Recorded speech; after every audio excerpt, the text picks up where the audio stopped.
Salut à tous, on se retrouve pour l'épisode 2738 du Zap Image. On commence aujourd'hui en ce dimanche 24 décembre avec des anniversaires.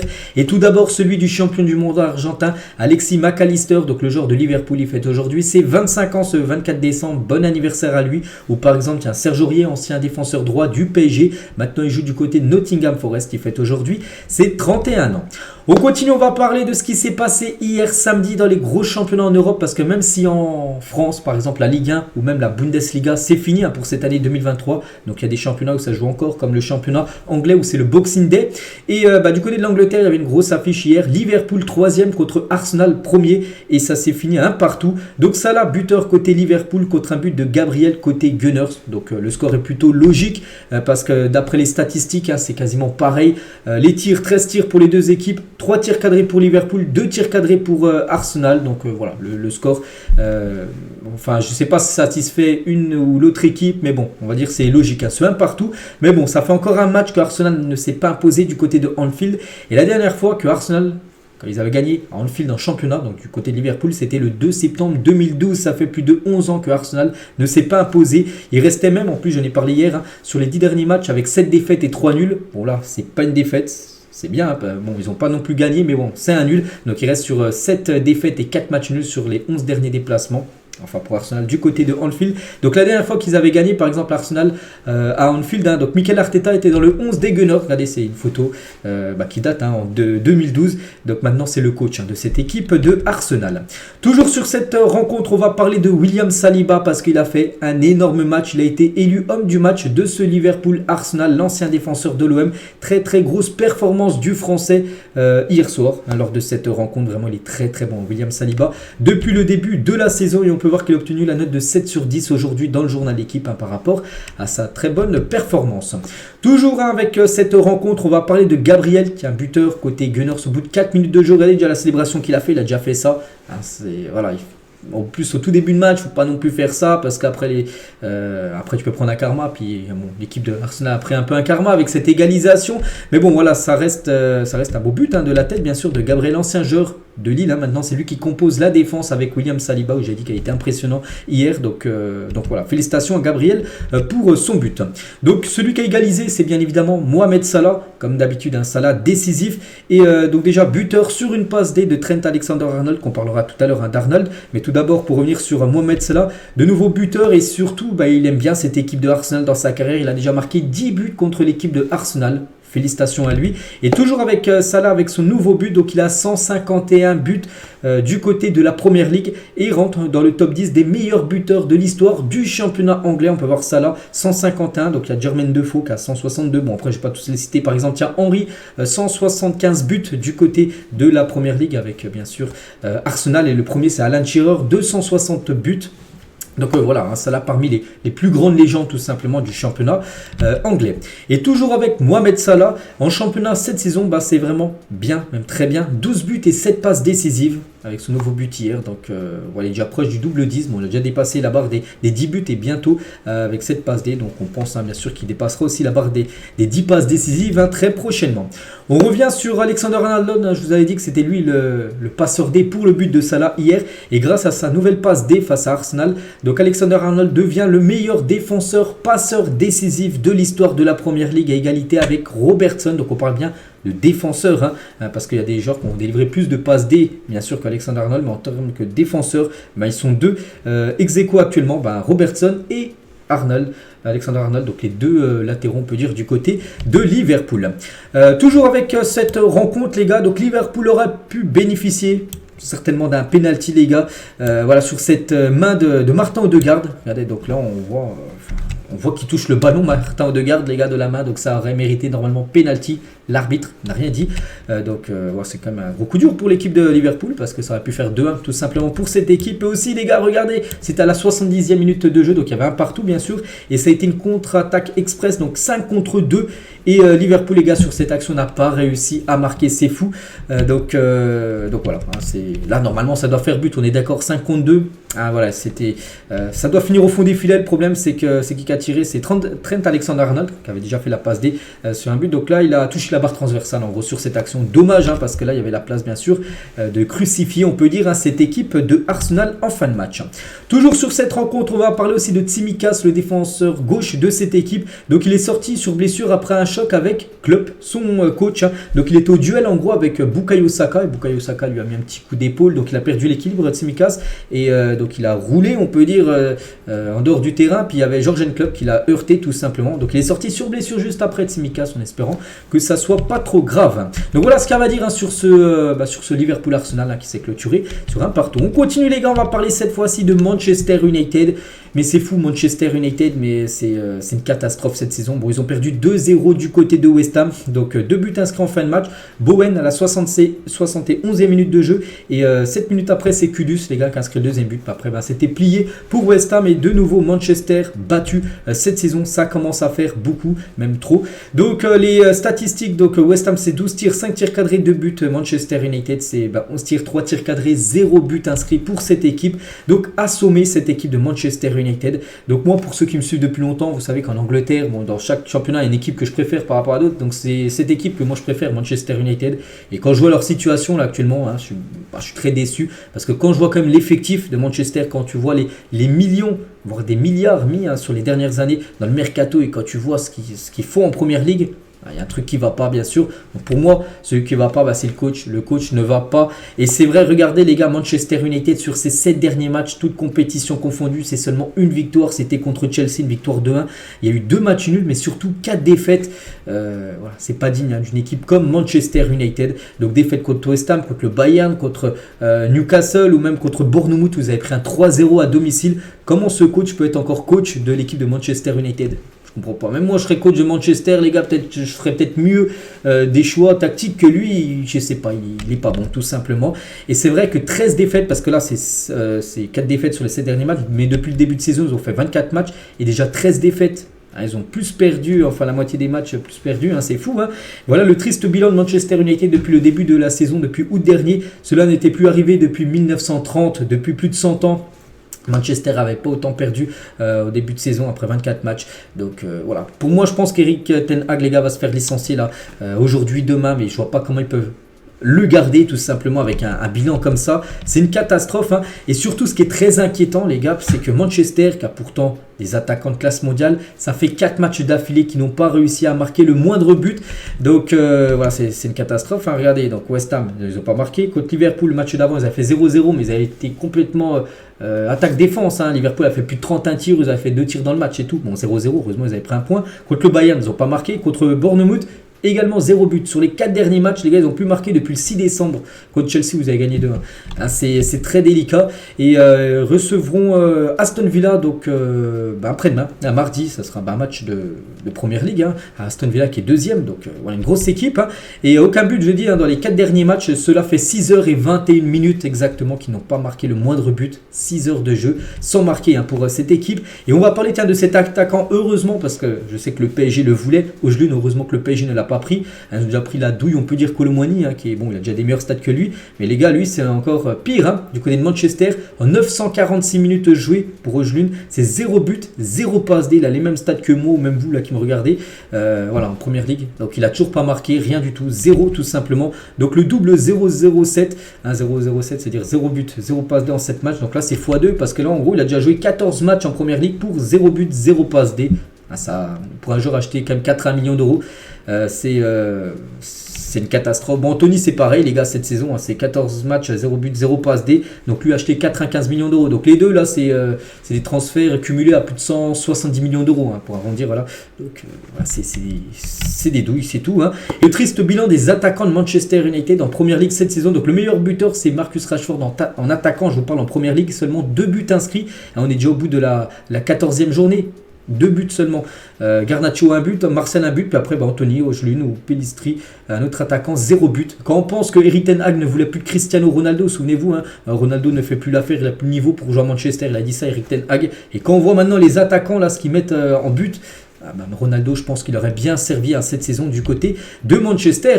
Et pour vous montrer vraiment que ça ne va pas en attaque à Manchester United, donc Anthony et Alejandro Garnacho, les deux attaquants hier, nous donnaient, les deux, on ne donnait qu'un seul ballon à Højlund. Donc en gros, aujourd'hui contre West Ham, donc la complémentarité offensive semble inexistante à Manchester United. Seulement un ballon donné par Garnacho et Anthony à Højlund, l'attaquant, dans le match entier, donc voilà, c'est pour ça que ça va pas.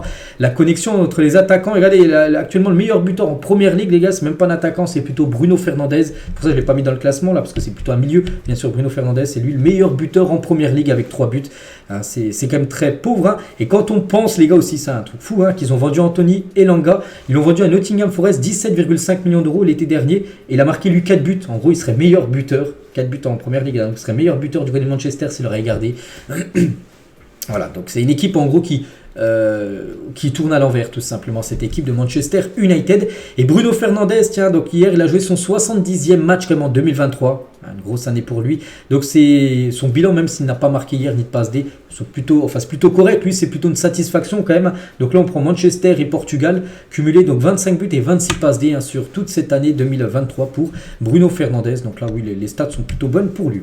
On va parler de ce jeune joueur français, les gars, Willy Kambwala, un joueur qui est né en 2004 et est titularisé en défense centrale. Il était titulaire hier, ce jeune défenseur. Normalement, il joue avec les U23, la réserve de Manchester United. Et là, Erik ten Hag l'a lancé dans le grand bain. Donc, le prometteur défenseur passé par les U10 ou Sochaux, étant jeune, avait rejoint les Red Devils en 2020. Et hier, voilà, il a démarré pour la première fois titulaire lors d'un match de Première Ligue du côté de Manchester United. Vous validez la nouvelle coupe de Marcus Rashford. Rashford a pu voir un nouveau dégradé, une nouvelle coloration de cheveux pour l'attaquant anglais.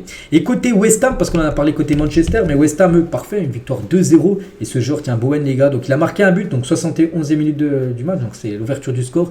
Et j'ai vu le but, magnifique passe D de Lucas Paqueta, les gars, qui donne un caviar total. Donc magnifique la connexion Bowen et Paqueta. Et regardez quand même les très belles stats cette saison du secteur offensif de West Ham. Donc Lucas Paqueta, c'est 5 buts, 4 passes D. Bowen, c'est 12 buts, 3 passes D. Après, on peut voir les autres. Il y a Mohamed Kudus, qu'on va parler juste après, c'est 9 buts, 1 passe D. Donc voilà, c'est vrai que c'est peut-être des attaquants qui ont coûté beaucoup moins cher que les attaquants à Manchester, mais ils sont bien meilleurs actuellement, enfin bien plus décisifs que les attaquants des Red Devils. Et Kudus, les gars, qui a inscrit le deuxième but du match hier, donc 9 buts et 1 passe D depuis son arrivée à West Ham, c'est pas mal, c'est même très bien. N'oubliez pas qu'il joue à l'Ajax Amsterdam la saison dernière, et regardez après le deuxième but qu'il a de son équipe hier, regardez la célébration qu'il a fait.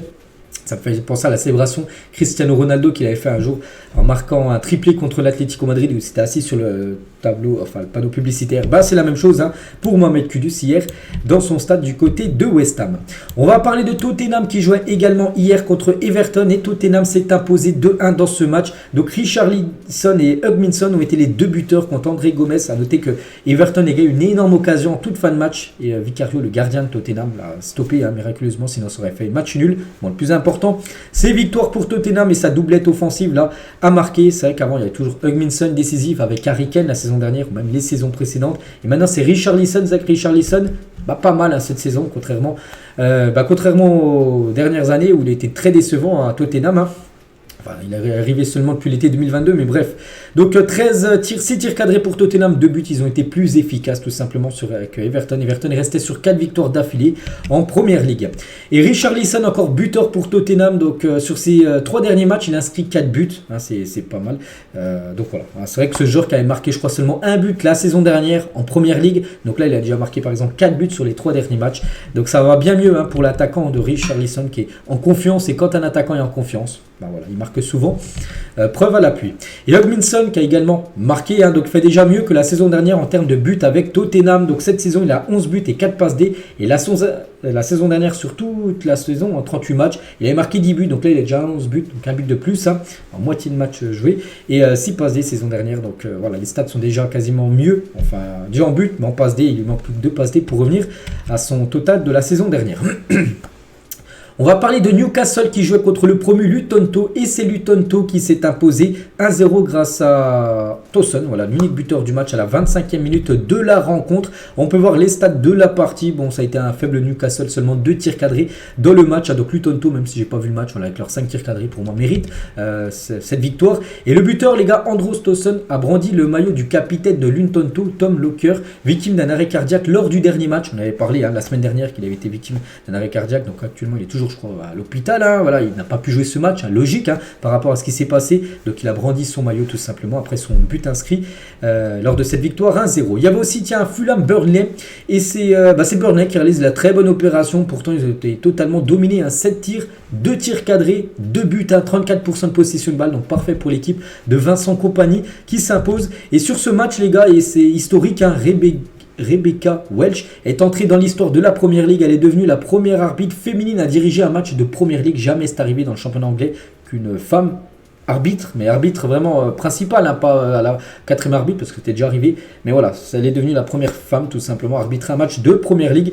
Donc elle a arbitré cette rencontre entre Fulham et Burnley. Donc on connaît nous tous en France Stéphanie Frappard. Donc il faudra maintenant apprendre à connaître cette arbitre qu'on pourrait peut-être voir en Ligue des Champions très prochainement. Il y avait aussi Nottingham Forest qui s'était incliné 3-2 contre Bournemouth. À Bournemouth, ça fonctionne plutôt à l'extérieur. N'oubliez pas que vous avez gagné il y a à peu près 2 semaines, 3-0 à Manchester United. Puis là, ils ont encore marqué 3 buts, cette fois-ci du côté de Nottingham Forest. Tous les autres résultats, donc j'ai parlé de tous les matchs là. Bon, les autres matchs, j'ai déjà parlé les jours précédents. Donc il y a un match qui n'a pas été joué, City-Brentford, parce que City a joué la Coupe du Monde des clubs. C'était avant-hier, donc le match est reporté à une date ultérieure. Donc aujourd'hui, il y a un match, les gars. Aujourd'hui, à 14h, ça sera Wolverhampton contre Chelsea. C'est en début d'après-midi. Donc voilà, pour finir cette journée de Première Ligue. Et le classement, ça donne quoi après tous les matchs d'hier? Donc Arsenal en tête, 40 points après Liverpool. Deuxième, 39 points. Ex-aequo avec Aston Villa, 39 points. Après, il y a Tottenham, 36 points. Et City, 34 points. On va voir que City a quand même déjà 6 points de retard sur Arsenal. Mais bon, City a un match en retard. Donc s'ils gagnent leur match en retard, ils viendront à 3 points d'Arsenal. Mais voilà, ça commence déjà à se décrocher parce que si City, on va dire, ils s'imposent. On va dire qu'ils ont 37 points. Et bien après, ça sera Tottenham 36. Après West Ham qui a 30 points. Donc il y aura 6 points d'écart après entre le 4e et le 5e de ce championnat. Donc Manchester, 8e et Chelsea, toujours loin au classement. Bon, après, ils jouent aujourd'hui, Chelsea. Mais bon, ils ont quand même 5 points de retard sur Brighton. Donc même s'ils gagnent aujourd'hui, ils seront toujours à la 10e position. On continue toujours en Angleterre. On va juste parler de l'équipe de Sunderland qui joue en Championship, donc 2e division anglaise. Donc Sunderland s'est incliné 3-0 contre Coventry. Mais on va parler d'un joueur, il joue au milieu de terrain, c'est Bellingham. C'est Jude Bellingham, le petit frère de Jude Bellingham, le joueur du Real Madrid. Donc bon, il a joué titulaire. Bon, son équipe a pris une branlée à domicile 3-0. Mais voilà, quelques photos de Jude Bellingham. Pourquoi je parle de lui? Parce qu'il y avait son frère, les gars, Jude, qui est actuellement en vacances, vu qu'il n'y a plus de match du côté du Real. Donc il est parti voir tout simplement le match de son frère Jude Bellingham du côté de Sunderland. Donc voilà quelques photos du genre du Real Madrid du côté de Sunderland. Et regardez, c'est sur le Twitter ActuFoot, donc Jude Bellingham était parti voir le match de son petit frère. Et regardez le premier commentaire, bon voilà ce qu'il a pu mettre, pendant que moi je dois aller voir mon frère au parloir. Donc lui il va voir son frère jouer au foot alors que lui il part voir son frère au parloir. Bon, c'était un petit commentaire, on va dire plutôt marrant. Bref, sinon tous les autres résultats du côté de la Championship, 2e division anglaise, on peut voir que Leeds 4-0, ils ont pu gagner ce week-end. Même Leicester qui s'est imposé 3-0. Et Leicester, il y a des fortes chances de les revoir en Première Ligue saison prochaine. Donc regardez le classement. Donc Leicester, ils ont 58 points. Ipswich 52 et Leeds 45 points. N'oubliez pas, c'est les 2 premiers qui montent. Mais quand tu vois Leicester, combien de points ils ont d'avance sur la 3e place Leeds, ils ont quand même 13 points d'avance. C'est déjà la 23e journée quand même là-bas du côté de la Championship. N'oubliez pas qu'il y a 24 équipes dans ce championnat de 2e division. Regardez Leicester, les gars, sur que des victoires, 47 buts marqués, seulement 16 buts encaissés. Donc ça fait plaisir certainement de le revoir en Première Ligue saison prochaine. On continue les gars, il y avait aussi un match seulement en Espagne, c'est un match en retard qui a été joué hier après-midi entre l'Atlético Madrid et le FC Séville. Et l'Atlético Madrid s'est imposé 1-0, parfait, même si c'est pas un gros résultat, ça donne 3 points, que ça soit 8-0 ou 1-0, c'est pareil, ça donne 3 points au classement. Donc Marcos Llorente, l'unique buteur du match, à noter qu'ils ont joué les 20, même 25 dernières minutes, son point de temps additionnel, avec un joueur en moins sous une queue après un carton rouge en fin de rencontre. Du coup, les statistiques, j'ai pas vu le match, mais bon, on peut voir que l'Atlético, 12 tirs, 4 tirs cadrés, un but, mérite, parce que Séville, les gars, déçus, seulement 2 tirs cadrés dans le match. Et du coup, ça donne quoi? Donc l'Atlético, avec cette victoire, recolle au Barça, les deux équipes, 38 points, le Barça et l'Atlético. Puis après, il y a les deux, le Real et Girone, 45 points. Donc voilà, concernant les 4 premiers actuellement. Du côté de la Liga et Séville, avec sa défaite, un 16e Séville, c'est une catastrophe quand même cette saison. Du côté de la Liga ou même en Coupe d'Europe, on peut voir qu'ils ont fini dernier de leur groupe de Ligue des Champions. Et sur ce match, les gars, Antoine Griezmann, regardez quand il est arrivé dans le stade de l'Atlético hier pour jouer. Il avait le maillot Luis Aragonés, parce qu'oubliez pas qu'actuellement il est au même nombre de buts inscrits que Luis Aragonés, donc il aurait pu le dépasser hier. Il l'a pas dépassé vu qu'ils ont gagné 1-0. C'est Marcos Llorente qui a marqué l'unique but du match. Mais voilà, il avait le maillot du légendaire Aragonés. Et c'est dommage parce qu'il a été très déçu, vraiment très énervé, Griezmann, parce qu'il est sorti à la 72e minute de jeu. Parce qu'en gros, vu que Soyuncu, après un carton rouge, du coup, un joueur de l'Atlético a dû sortir. Donc du coup, il a fait sortir un attaquant pour amener un défenseur. Et c'est Griezmann, en gros, qui a fait les frais. Et c'est pour ça que Griezmann semblait vraiment déçu de sortir. On le comprend, parce qu'il voulait marquer ce but. En plus, à domicile. En plus, en 2023, c'était le dernier match de l'année pour être seul meilleur buteur de cette équipe de l'Atlético Madrid. Rodrigo de Paul, j'avais dit il y a quelques jours qu'il avait fait une nouvelle coupe de cheveux. Tiens, il a pu porter cette nouvelle coupe de cheveux lors de ce match hier. Et hier, les gars, exactement il y a 12 ans, jour pour jour, quand on était hier, Diego Simeone prenait les rênes de l'Atlético Madrid. C'est incroyable, les gars, tout ce qu'il a pu faire déjà. Plus de 650 matchs, 385 victoires. Il a remporté 2 Europa League, 2 Super Coupe d'Europe, 2 fois la Liga, une Coupe du Roi et une Super Coupe d'Espagne. Il est l'entraîneur en poste depuis le plus longtemps en Europe. C'est avec 12 ans. Maintenant, on sait que les entraîneurs, des fois, ils restent. Regardez, je sais pas, je prends en compte Grosso, les gars, il est resté 3 semaines sur le banc lyonnais. Et lui, ça fait 12 ans qu'il est du côté du banc de l'Atlético. Dans les 5 gros championnats en Europe, même je crois dans les 7 ou même 10 plus gros championnats en Europe, les gars, c'est d'être lui, l'entraîneur le plus longtemps en poste. Donc le légendaire Diego Simeone. Et toujours tiens sur ce match, les gars, et pour finir on va parler de Sergio Ramos. Donc le geste de Sergio Ramos en sautant au Metropolitano qui ne plaira pas aux joueurs de l'Atlético. Il a fait ce que d'autres ont évité en gros quand il rentrait sur la pelouse pour laisser chauffer. Donc Ramos, joueur de Séville, et du coup il a marché sur l'écusson et ça se fait pas trop, l'écusson qu'au sol. Tous les autres joueurs de Séville sont passés à côté, juste Ramos qui a bien fait exprès de bien passer en plein milieu et piétiner l'écusson de l'Atlético Madrid. N'oubliez pas qu'il joue au Real avant, donc Real Atlético, c'est la rivalité. Donc voilà, comme d'habitude, Sergio Ramos. On continue, les gars, on prend la direction cette fois-ci de l'Italie avec quelques rencontres hier et hier soir. Le gros match, l'AS Roma contre Naples, et c'est l'AS Roma qui s'est imposé 2-0. Pellegrini 76e et Lukaku 96e minute de jeu. Donc les deux buts ont été inscrits en fin de rencontre. À noter que Naples, ils ont un peu disjoncté, ils ont pris 2 rouges. Politano la 66e, on peut voir, il a pris le rouge à la 66e et 10 minutes après, ça a été le premier but du match. Et Osimhen aussi après un carton rouge, ça c'est un gros coup dur, bien sûr, pour l'équipe de Naples qui perd du coup ces 2 joueurs pour le prochain match seront suspendus. Donc 17 tirs, 4 tirs cadrés pour l'AS Roma, 2 buts inscrits. Donc Naples, ça a été décevant, seulement 7 tirs, 2 tirs cadrés dans le match, 0 but inscrit. On peut voir qu'entre Mourinho et Kvaratskhelia, c'était très chaud à la fin de la rencontre. Regardez, les deux, ils se sont expliqués, je ne sais pas trop ce qui s'est passé, mais bon, on peut voir que c'était chaud entre l'entraîneur de l'AS Roma et le joueur géorgien de cette équipe de Naples, tout simplement. On continue avec l'Inter aussi qui jouait hier contre Lecce, et l'Inter sans souci, victoire 2-0. Bissek et Barella ont été les 2 buteurs du match. En plus hier, je l'avais dit pour ceux qui avaient suivi l'épisode que Lautaro Martinez, le meilleur buteur de Serie A, était pas disponible pour le match, était forfait. Donc du coup, voilà, c'est d'autres joueurs, Bissek qui l'a remplacé, Martinez et Barella, le milieu de terrain, ont été les 2 buteurs du match.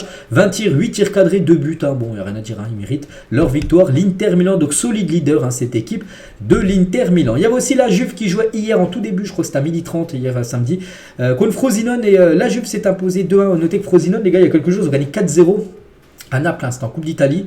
Voilà, ils ont éliminé Naples et là, ils ont perdu cette fois-ci 2-1 contre la Juve. Donc les 2 buteurs côté Juventus, donc Vlahovic, que tout le monde connaît, mais ils disent, les gars, genre que je pense que personne ne connaît, je ne vous cache pas, je ne le connaissais pas avant que je vois son but inscrit hier.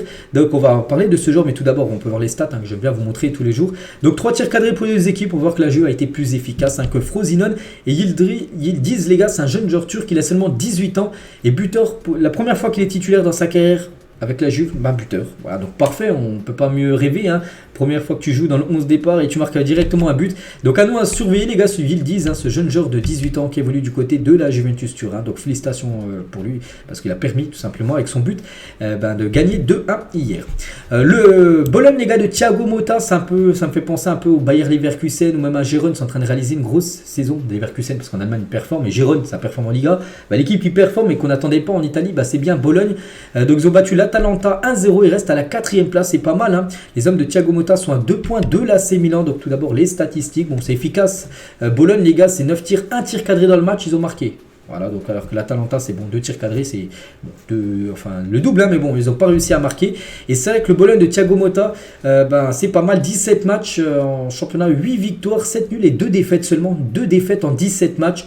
Hein, le bilan est très très bon, bien sûr, pour Thiago Motta, du côté de Bologne. Et c'est vrai qu'avec Thiago Motta, Bologne se prend à rêver d'Europe. C'est vrai que souvent, on sait les équipes qui se qualifient en Coupe d'Europe du côté de l'Italie. Bologne, très rarement. Et là, c'est vrai qu'actuellement 4e, on a la mi-saison, mais ils peuvent, pourquoi pas, rêver d'une place, peut-être en Ligue des Champions. 4e actuellement, c'est LDC, bien sûr, en l'Italie, ou pourquoi pas l'Europa League ou l'Europa Conference League, on verra. Il y avait aussi Torino contre Udinese, score final 1 partout entre ces deux équipes. Hellas Vérone s'est imposé 2-0 contre Cagliari. Tous les autres résultats, bon, je parlais de tous les matchs, parce que les matchs là, on en a parlé hier samedi, bien sûr, vu que ces matchs-là avaient lieu vendredi. Le classement, ça donne quoi? Donc l'Inter 4 points d'avance sur la Juventus Turin. Il y a des sacrés crus. Donc l'Inter 44, la Juve 40. Et après, les gars, il y a moins 7 points pour l'AC Milan sur la Juve. Voilà, il y a quand même 11 points d'écart entre les deux Milan et l'Inter. Donc il y a des sacrés crus du côté de ce championnat italien. Bologne, je l'ai dit, à la 4e place, réalise un très bon début de saison. Direction l'Arabie Saoudite, on va parler de l'équipe de Benzema. Ça va pas fort pour l'équipe de Al Ittihad. Donc Benzema a joué, il a été remplacé. Regardez, c'est celui qui a obtenu quasiment la note la plus basse. Benzema, 6 points. Je crois que c'est. Non, il y a un autre joueur en défense qui a obtenu. Bon, il a pris un rouge. 6.1 Benzema. C'est vrai que c'est très délicat cette saison du côté de Al Ittihad. Bref, donc son équipe s'est inclinée en plus 3-1. Et voilà, bon, c'est une catastrophe. Regardez les stats, les gars. 9 tirs, 3 tirs cadrés seulement. Regardez l'équipe. En plus, c'était une équipe, les gars. Mal classé l'équipe en face, ils ont perdu 3-1, l'équipe de Al Ittihad qui avait remporté le championnat saison dernière, et du coup ils sont 6e, les gars, ils ont 28 points, ils ont quand même 22 points de retard sur Al Hilal. Voilà, c'est une catastrophe l'équipe de Al Ittihad. Il y a des chances, enfin même il y a beaucoup de chances qu'ils jouent même pas la Ligue des Champions asiatique saison prochaine. Pour Karim Benzema, ce serait une grosse désillusion. Et l'équipe qui s'est imposée sort de la zone rouge, ils étaient avant-dernier avec 13 points. Et voilà, maintenant ils ont 16 points, donc ils sortent de la zone relégable, on peut dire. Du côté de la Turquie, il y a des rencontres aujourd'hui. Regardez les 3 rencontres, et surtout il y a un gros match, les gars. Le Fenerbahçe contre le Galatasaray, c'est aujourd'hui, le 24, juste avant le réveillon à 17h, ce gros match. Donc là, il y a le match aujourd'hui. Premier acte, et un autre acte, les gars, ça sera la Super Coupe de Turquie, ça sera le 29 décembre, là, dans 5 jours, pareil. Galatasaray contre le Fenerbahçe, mais ça ne sera pas du championnat. Donc voilà, les deux équipes vont s'affronter là en l'espace de 6 jours. Ils vont s'affronter 2 fois. On va parler de Cristiano Ronaldo. S'est présenté avec son fils Cristiano Junior à l'événement de Box Day of Reckoning. Bon bref, c'est un gala de boxe qui avait hier du côté de l'Arabie Saoudite, et il y avait bien sûr Cristiano Ronaldo qui est parti regarder ce gala. On a quelques photos de Ronaldo très bien habillé. On peut voir aussi que Conor McGregor était présent, un combattant MMA.